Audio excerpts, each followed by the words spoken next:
Happy Friday, everybody, and welcome to the latest edition of the Techstrong Gang. I'm Mike Bizard, and we're joined today by Tracy Reagan, John Schwartz, and Jack Poller, our usual assortment of gang members. And we're going to have a little chat about a bunch of topics. But I will just start off Friday with the note that says, my Fridays are all the same. I wake up in the morning like everybody else, and I go, wow, thank God it's Friday, which is quickly followed by, holy crap, it's Friday, because I'm usually behind on something. But let's jump in on things that maybe we're all a little bit behind on, and it has to do with the number of vulnerabilities we're starting to see in our code bases. We have a report this week from the folks at Black Duck talking about how I think there's like 150% increase in the number of vulnerabilities that they're seeing in code bases. A lot of it gets traced back to open source software, not surprisingly. I'm just not entirely sure of a couple of things, Tracy. Are we just getting better at discovering vulnerabilities, or are there actually more of these vulnerabilities and we're having an issue because, well, people are writing and contributing code using AI tools that maybe are creating more problems than we like to care to admit? I think it's a mix of all of that, right? I mean, this is a discussion we've had in the past, at least I have been pointing it out, that the more we use AI to generate code, the more likely it's going to pull in open source packages. It's just the way it works, right? That's just how software is developed. I think it's interesting that we were talking about 80% of companies using open source, and now we're talking about 98% of companies using open source. So that is something to wake up and say, holy crap. We have a lot of companies using open source now, and how do we protect it? And I really think that the industry is making a gallant attempt to try to adjust to the number of vulnerabilities coming through the open source supply chain. But at the same time, we are faced with other kinds of vulnerabilities that we are not doing a good job of tracking, prompt injections, jailbreaks, and the ability to even manage our AI components, LLMs, versioning LLMs, understanding prompts, where if they've changed. So the industry overall is trying to make some adjustments to address this. We do have, I think that last year, I could be wrong, I haven't checked in a while, we had about 23,000 vulnerabilities. We're looking at somewhere around 47 high-risk or critical vulnerabilities every single day that comes through the software supply chain, but that doesn't mean you're consuming it. So when you think about if you're consuming even 10%, you're looking at 5 high-risk or critical vulnerabilities that hit every single day. And we can't catch about 80% of these vulnerabilities in pre-deployment. But the truth of the matter is 100% of the attacks are in production. So we have some gaps. We have some new technology hitting us, like AI-fueled code bases, AI adoption in the code bases, and new kinds of components to manage. So yes, we have quite a bit of work to do, and there are areas that we haven't even begun. So we've got some great opportunity. Let's just put it that way. So are the maintainers of the open source projects just overwhelmed, and do we need to do something to help them, maybe get them some AI tools, or what has to happen here to get the fix in? AI tools, absolutely. I've been standing on this soapbox for a while. We focus so much on shifting left. Shift left, shift left, shift left. We do everything we can in the software supply chain to eliminate vulnerabilities as much as we possibly can, and we have to continue to do that. But there has to be a better defense mechanism in post-production environments. Most of the tooling right now is heavy, hard to adopt, requires a lot of teams to agree to how they're going to do it. In particular, if you're going to add to the stack and you're in constrained environments. Should we continue to focus on making post-deployment vulnerabilities the most important, or do we start talking about how to defend against the ones that really matter? Now, in the case of the kinds of the problems that we're seeing now with AI applications, we have everything from trying to figure out who can access particular LLMs in an environment. Are they allowed to access the company address and phone number? when software developers are actually working. It's like we used to have restrictions on database tables. Now we have to think about having restrictions on LLMs. Even that is a problem for us. And when we talk about vulnerabilities, we often just talk about open source vulnerabilities, but there are other kinds of vulnerabilities that are starting to enter this supply chain in the way we're writing AI applications. So this is a broad discussion. Now, I know ChainGuard recently announced that they're starting to apply SALSA to open source packages. It's huge. That's going to be a huge help for companies if they want to go somewhere where somebody's applying SALSA 2 to those environments. But it doesn't get us far enough. We still have a very long road ahead of us to really sort this out. And, I'm just focused on fixing fast what really matters, because the noise out there is so intense that sometimes we software developers start tuning them out. When you get this many vulnerabilities reported to you from your repo, sometimes you just go, I can't do it all, and you focus on stuff you can do. Jack, it takes two to tango. So I think if I look back in time, despite all the vulnerabilities, we've been kind of lucky in that I think most of the bad guys, maybe they've been exploiting 3% of the known vulnerabilities, but now they too will have AI tools that make it easier to discover where those vulnerabilities are and then create the exploit behind it. So, are we creating something of a primordial mess here that's just waiting on a catalyst for something really bad to happen? I don't think we're creating a primordial mess. I think it's one that's always existed and that we've just accelerated it with AI, which makes it move both faster and gives a sense of scale to it. One of the issues we have really is an issue of implicit trust. And the early on in the life of the open source community many, many years ago, the theory was you had access to all of the source code, and therefore you could validate it and you could have trust that it was secure, because nobody would ever embed a security hole or explicit or be malicious in source code that you could see. And that theoretically still exists, that you can see the source code, you can see if there's something bad happening or not, but the scale is too big for humans to be able to go and validate every single package that they're incorporating in the open source that they're incorporating into their app to say, do I trust it? Is it secure? And one of the things I think Tracy alluded to, that one of the articles that we have talked about, I think is very important to talk about, is AI agents are now recommending an open source package, which will then pull in a whole bunch of dependencies on top of it. And there's this whole implicit chain of trust. If the AI recommended it and starts pulling it into your source code base, do you actually understand it and do you trust it? And one of those dependencies somewhere along the line may have been co-opted or corrupted by a malicious actor.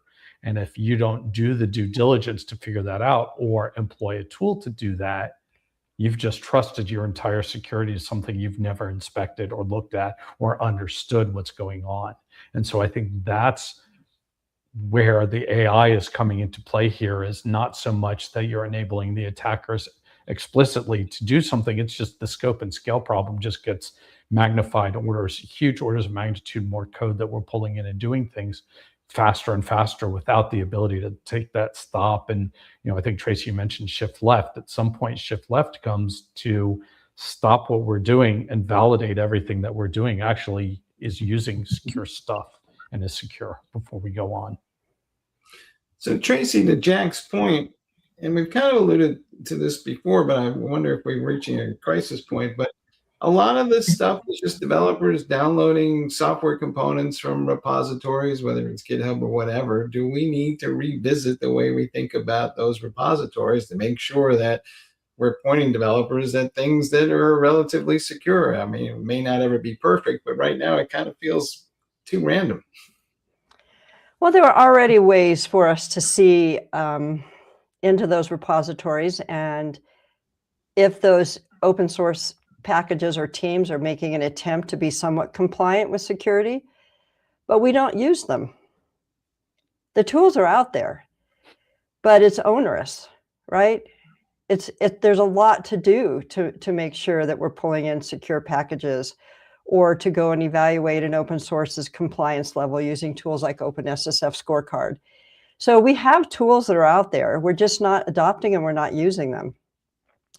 There are some tools that we've gotten in a habit, scanning our code. We've gotten a habit of doing that. We try to go to, companies like a ChainGuard or a JFrog or a Sonatype to find repos that we feel safe about, that we can pull our code down into.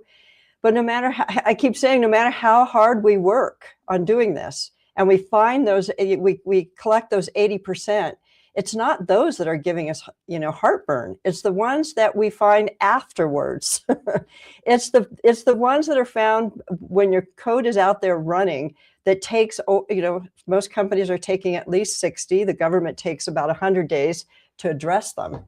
So no matter how hard we work on the development side, no matter how many tools we implement, it's onerous. There's so many vulnerabilities coming across, and most of them are found the day they're found. Everybody's running in production has probably that vulnerability. So it's post-deployment that becomes the essential part to fix. And I feel like we as an industry have focused so much on shifting left that we're forgetting about how important it is to fix production. Now, something that Jack mentioned made me think, we can use AI to help us fix these vulnerabilities in the development lifecycle. There was a CVE that came out, and it's been probably a month ago that I read about it, so I apologize, I don't remember which one it was. But it used to be that we would say it takes a hacker 10 days to exploit a production CVE. This one was exploited in 6 hours using AI. So now our hackers are using AI to figure out how to exploit these. So we have an even more urgent call to start having a defensive process. Offensive, you score points when you keep vulnerabilities out of your supply chain early on. And it's great to score points. But once it's on you're in your defensive zone, you've got to defend what's running in production as quickly as possible. And it seems to me that's where we're losing ground, because more and more get opened up in production or identified in production, and it takes us so long to get them fixed and some of them have breaking changes. So there's very good reason why it takes a long time to get them fixed, but we got to close that door. And I think AI will help us do that. Jack, can I ask you? Go ahead. No, I was just going to ask Jack, are we going to see more 0 days in the future, or what do you think will be the ultimate outcome here? Yes, we'll see more 0 days. I think because, inside baseball term, but the attack surface is just growing exponentially, right? The more we have AI helping us code, the quicker we can create, not only develop our applications, but just do more. We can create more applications. There's, whether a vulnerability is introduced by AI or by AI or a human sucking in an open source package from the downstream, or by a human just coding it incorrectly, vulnerabilities occur, right? We have these bugs that happen, and the more packages we have, the more applications we have out there, the more it's going to be exploited. It's just a fact of life. It's just scale. And so there is absolutely nothing in security where there's a single silver bullet where you can say, I'm going to do this and all my problems are solved, right? That's why we often talk about defense in depth. And defense in depth in this case is very, very important. You do have to focus on the shift left problem of trying to prevent the vulnerabilities from entering the production environment. But you also have to understand that no matter how hard you work to prevent that from happening, it will happen. So you also have to shift right and say, how do I be reactive and proactive in my production environment, and say something bad has happened? How do I identify it, mitigate it, and prevent it from happening again in the future as quickly as possible? So I was going to ask an overarching question. So given all the chatter about 0 days, larger attack surfaces, I think you mentioned, Tracy, 23,000 instances. Is this just part and parcel, this overarching storyline of acceptable risks associated with AI? Because as it stands now, open source components are here to stay and to even prosper and grow even more so. And what I'm asking, are the benefits worth the risks given all that we've just talked about? Yes. Yes. Yes. 100% yes. So I want to emphasize that, because when we often talk about software risks arise through open source and this level of dependency and this foundational layer of modern software, there's a good side. I mean, that's, I guess what I'm trying to underscore is that will continue, but it's the benefits far outweigh the risk. So let me postulate an alternative scenario, right? Because back when we first started making cars, yeah, everybody said the risk was worth it because we're making all this progress. And the same thing with airplanes. And yeah, it wasn't until we had some catastrophic events and people wound up sitting in uncomfortable positions in front of congressional inquiries that things actually got better. So yeah, because I'm wondering, I mean, this is going to sound really corny, but is there like are we going to need like the equivalent of a Ralph Nader or someone who takes the mantle after some sort of catastrophic event? Because it almost seems inevitable. There's going to be some sort of, I hate to say digital Pearl Harbor, but there's going to be some sort of incident that precipitates more consumer friendly or security friendly type of advocacy. Well, we had that. Log4j was like a Pearl Harbor. That was a massive security awakening. We've had a number of incidences, but more importantly is your tolerance for risk is different depending on who you are and what you're doing, right? As a side note, taking the conversation a little bit differently, my wife was a professional. She's retired now. She was a professional statistician, developing and helping companies approve medical devices.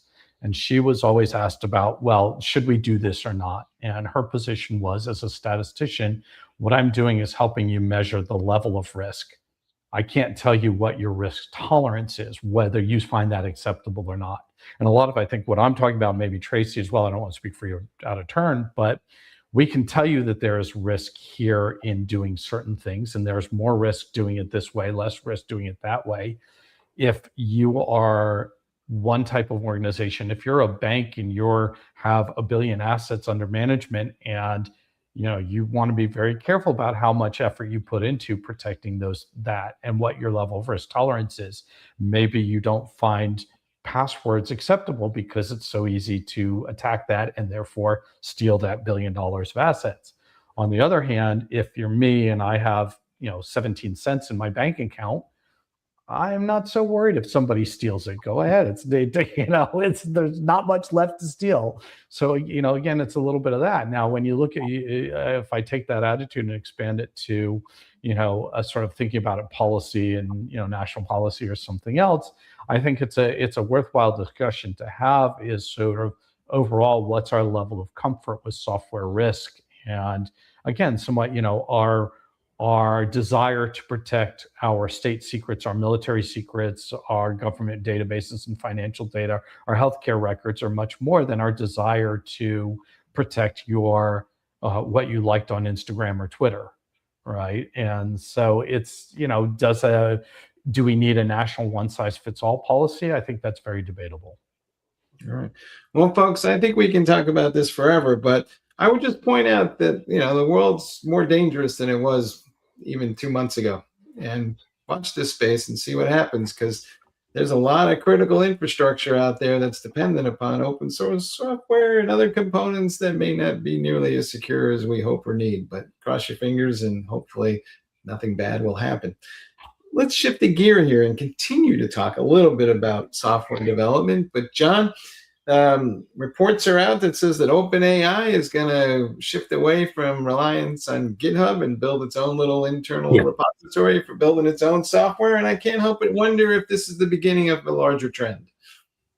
It sure might be. One of the reasons I think, and let's give credit to the information which broke the story, and to kind of step back, they claim that this project within OpenAI is in its early stages and months away.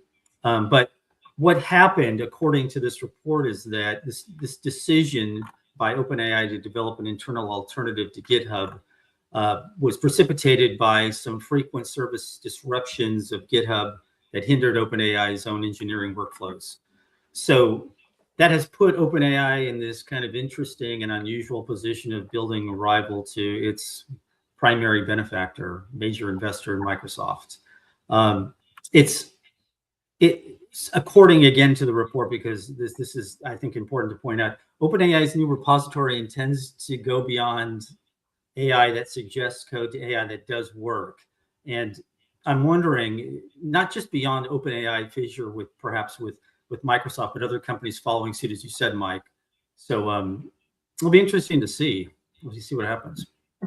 Tracy, I'm asking the question, and then correct me if I'm wrong about any of this, but it seems like, early days with repositories, a developer would download some software and use it locally, and then maybe incorporate it in a build, and away we go. And then over time, it seems like the repository became part of the development lifecycle, where they were, regularly doing pull requests. And now we have AI agents who are going to be doing these pull requests all the time from repositories. And if you read a little bit into what OpenAI is saying, is they're basically saying that the GitHub model isn't going to be sufficient to enable them to build all these AI agents that are going to be constantly making pull requests. So is the whole way we think about building software about to change? And maybe that's at the root of this thing. Oh, it has changed. I mean, if you think about where we've, all of the iterations of repositories that we've gone through, the one thing that Git was really popular because people loved its forking capabilities. All this branching that you could do. You could branch the branch, and you could branch. That was really important in monolithic software development.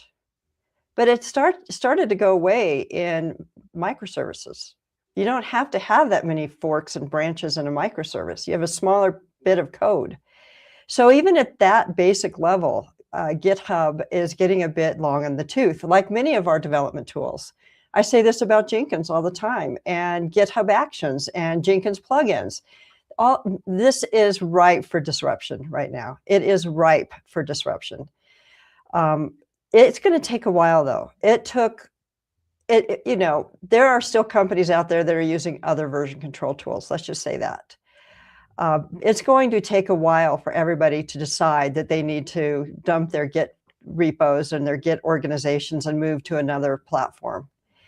But if OpenAI plays the game in the way it looks like they're going to build more of a development environment, and an integrated development environment with tooling that's more specific to how we write AI applications. Mm-hmm. And GitHub is not necessarily that tool. And, I'm glad that they're bringing it up. I think that Microsoft has the money to do some work on GitHub itself. There certainly hasn't been a whole lot of new features, like really big announcements about how we develop software, or how we're going to, like I said in the last discussion, how do we version a prompt? That's not even being discussed. So let's hope OpenAI charges forward and brings this conversation forward, so that potentially Microsoft might say, you know what, maybe we should put some money into GitHub, because everybody loves it. It's no doubt. Everybody loves GitHub. But there have been some pretty ugly things happen. Over the weekend, we had HackerBot Claw or Hacker Claw Bot. Mm-hmm. And it basically took advantage of GitHub Actions that were being approved through AI and updated code that said, hey, kernel, would you mind giving me these tokens? And then before they knew it, Trivi's repo was hijacked and deleted, including all their GitHub stars. So we got issues. We have some problems here. And we don't like to change. Developers are the worst kind of people for change. They do not like to change that fast. When they get ingrained, it's like religion. The kind of build they use, the kind of language they use, and the kind of repo that they use. So it will take a while, but it will be, I think that developers will begin jumping ship when they're really invested in building tools using AI, and they want an AI IDE, a full AI IDE. So what do you expect to have happen here? Because John and I were talking about this earlier this week, and it's one thing for OpenAI to say that they're going to use their own repository internally, but do you think that they will expose this to other developers to go build applications and software and kind of create an actual full-blown competitor to GitHub, or will other organizations and everybody just go out and get their own little repositories? Tracy, If they open source it, developers are going to use it. Mm-hmm. If they open source it and to follow the same kind of model that GitHub has for open source teams and small companies, if they open source it, it will be used. So I think, yes, I was going to quickly say, I wonder if part of what OpenAI is doing, I mean, God knows this may have probably been leaked intentionally to the information.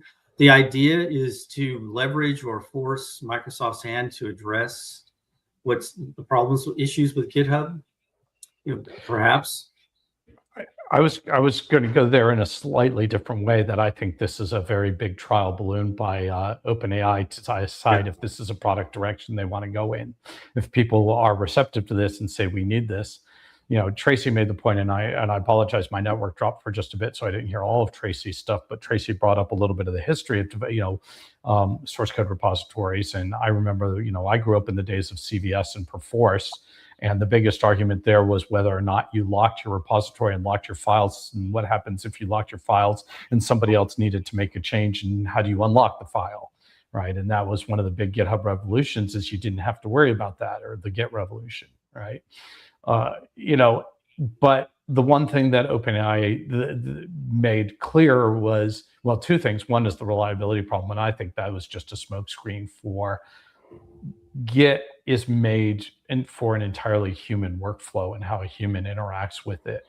And if you're thinking about and contemplating high-speed, high-scale autonomous development, do you want every single change logged into the source code repository so you can see what's happening and look back at it? And if so, how do you do that? And how do you make that work at scale with a workflow that is, what's the term we used to use, a co-programmer workflow, where the co-programmer is not pair programming, right? Used to be pair programming where you'd have 2 or 3 people working side by side. Now we're talking about is pair programming, where it's you and an AI agent working side by side, and maybe you want that AI agent to do rapid code iterations and therefore rapid check-ins to the repository, and maybe Git as it stands today isn't built for that type of workflow and you need something else.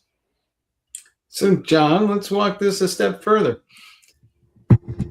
We see Anthropic is over there with its Claude coding tools, rather popular among developers. Might they lock arms with their major investor, AWS, and go build an AI native repository that's going to actually compete with GitHub? It seems like maybe that's the way to go. I think you may be on something, Mike. Yes, this is a very interesting situation we have going on here, and it's usually OpenAI and Anthropic are in the middle of this kind of like circular firing squads, where they're working with companies on one hand and benefiting from their investments, and then they see eventually they're going to have to compete with these folks. This is like classic classic relationship with Microsoft, where you work with them until you become their enemy and they come after you. But yeah, I could see this evolving into alternatives. I mean, it's just natural. It's just progression. It's just the evolution of how things are moving in this industry, and people are experimenting until they decide they're going to go their own way and reap their own benefits. Tracy? I was going to say, we have to keep in mind too that it's not just versioning when we're talking about repos. It's not. GitHub Actions and GitLab and all of the work they've done, they became kind of the new CI/CD server with all their actions. Steve Taylor, my partner, we were looking at some of these topics probably a month ago or 2 months ago, and he discovered that you could take 1,000 GitHub Actions and put them into less than a dozen MCP servers. Now, what's easier to manage, 1,000 actions or a dozen MCP servers? Mm-hmm. So when it comes to how we think about repos, it's not just check in and check out. There's a lot that goes into your repo, including all the scanning and all the security tooling that we were talking about earlier. If those parts of it have always been an issue for DevOps engineers and platform engineers, because you have all these actions that are everywhere. AI is going to clean all that up. So it has to be a major change in how we see it. As Jack was pointing out, this isn't for human interaction. And we don't, this stuff doesn't need to be for human interaction any longer. There you go. Now, Jack, here's my cause for optimism. You ready? What if we actually did security right from the get-go, if we shifted over to these AI native workflows for building software? Is it possible? What do you say? Only if we get rid of MCP. MCP and security are not compatible. I don't know what else you want me to say, right? Not yet. MCP and security, it's like, hey, let's do whatever you want, but keep it completely anonymous. I don't know how you make that secure. But well, yes, prompts in general, context windows are not secure, sure, right? Exactly. So there is, but yes, Mike, cross our fingers. We can hope that if somebody says, I want to do a clean slate design and take into account AI, maybe they will also do a clean slate design and take into account security and do the right things from a security perspective. I can only hope. As the man said, hope is not a strategy, right? So you're telling me don't count my chickens on this one. All right, we'll see. We got to figure out two-factor authentication between two agents. Oh, well, that's called X509 certs, but we do have machine-to-machine identities. Thankfully, we solved that problem. I don't know, many years ago.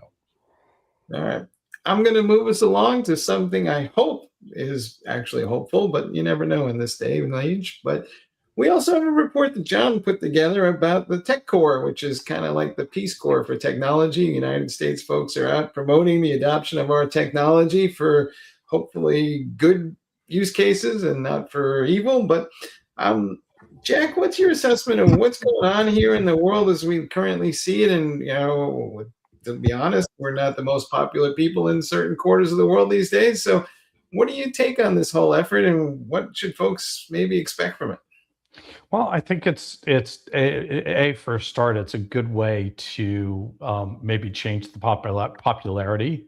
But one of the things you can look at is the Peace Corps was predicated really on the fact that we could export labor and knowledge to areas that needed both, and at the same time benefit our youth and give them an education and a sense of duty and a sense of service.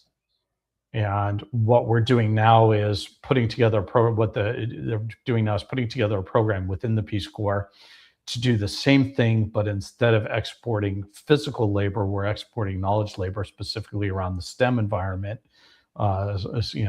science, technology, education, math, bringing U.S. technology and the ability to deploy U.S. technology stacks, particularly AI technology stacks, to areas that could use it and benefit from it, where they don't have that natively or don't have the resources and ability to deploy it appropriately.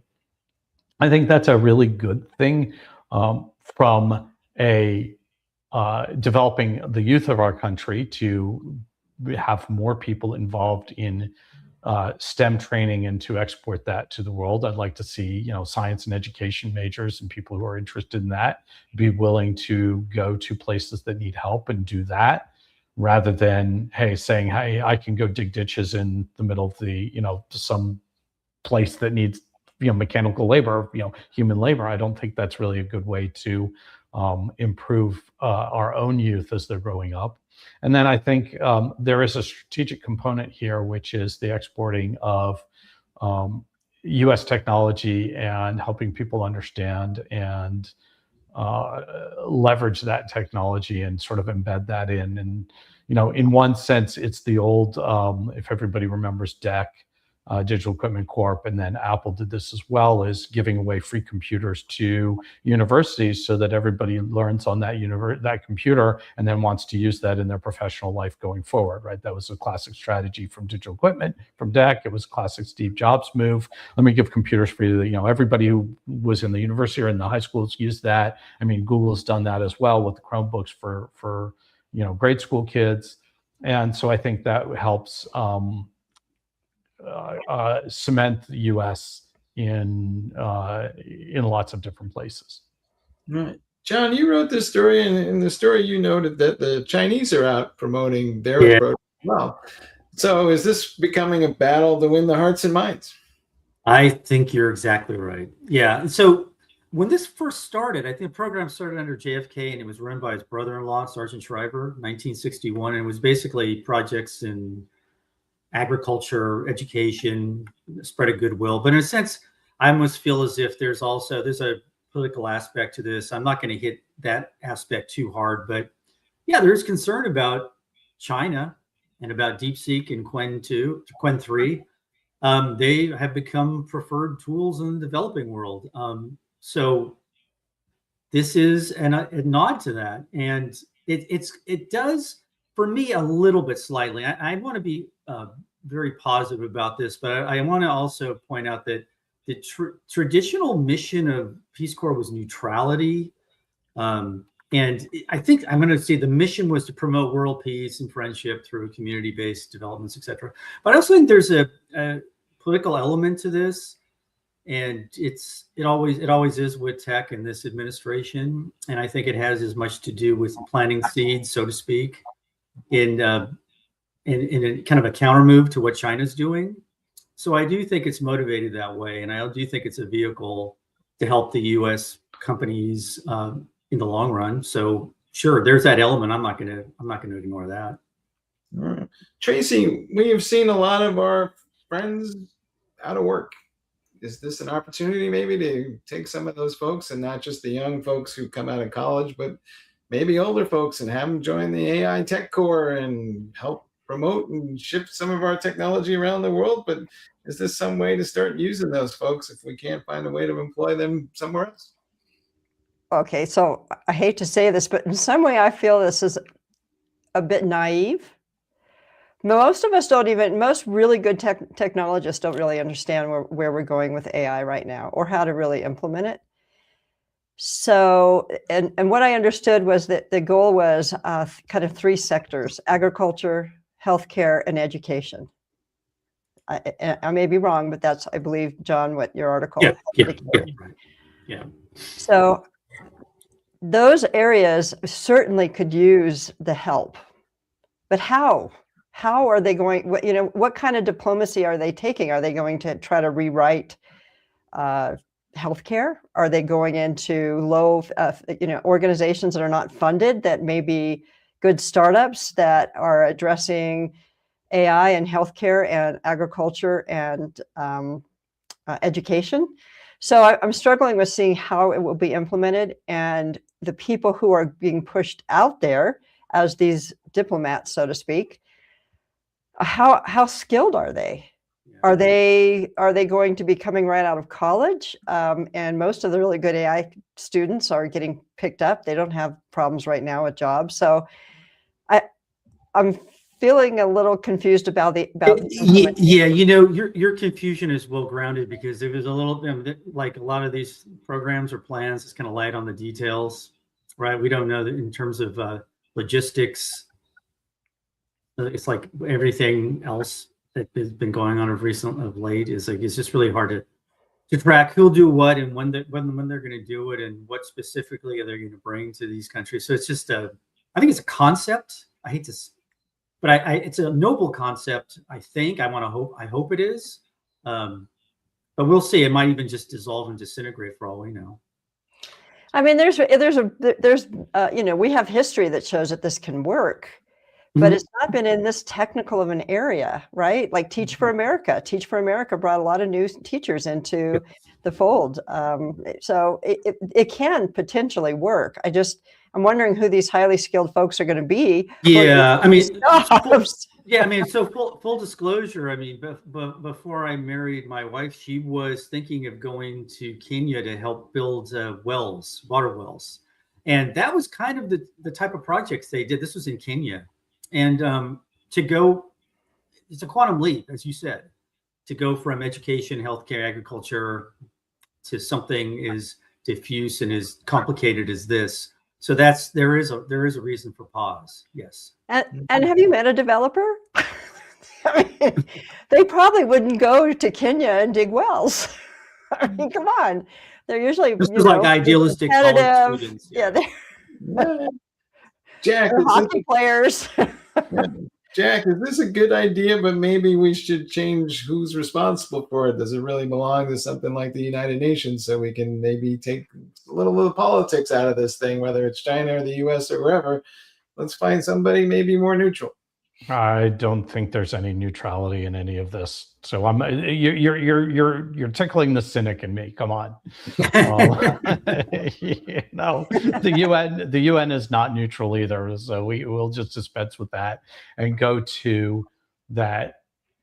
This is a program by the US for the benefit of the US with secondary benefit to other countries and other areas, just like the Peace Corps is by the US for the US with secondary benefit to everybody else.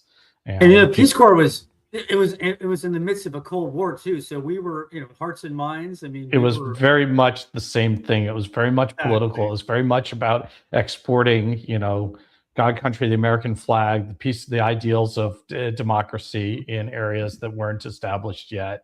And I don't think this is any different in terms of that level of goals and ideals. Is it currently half-baked? Yes, but then again, so is OpenAI's GitHub replacement is equally as half-baked and is temporary. And I don't think, I don't know. I just feel like if we're going to beat up on this for being, a trial balloon and being half-baked, then we have to beat up on OpenAI for the same thing. Yeah. Well, close it there because everything is half-baked, and that kind of makes sense to me. But everything is half-baked right now when it comes to AI. Everything. We're in a half-baked phase. It's a work in progress. It is. Yeah, absolutely. I would just remind everybody of some wisdom from Ronald Reagan, the 9 most dangerous words in the English language. Hi, I'm here from the government, and I'm here to help. Folks, thanks for watching Techstrong. We always appreciate your watching us live, and if you're watching us in a recorded version, thank you again as well.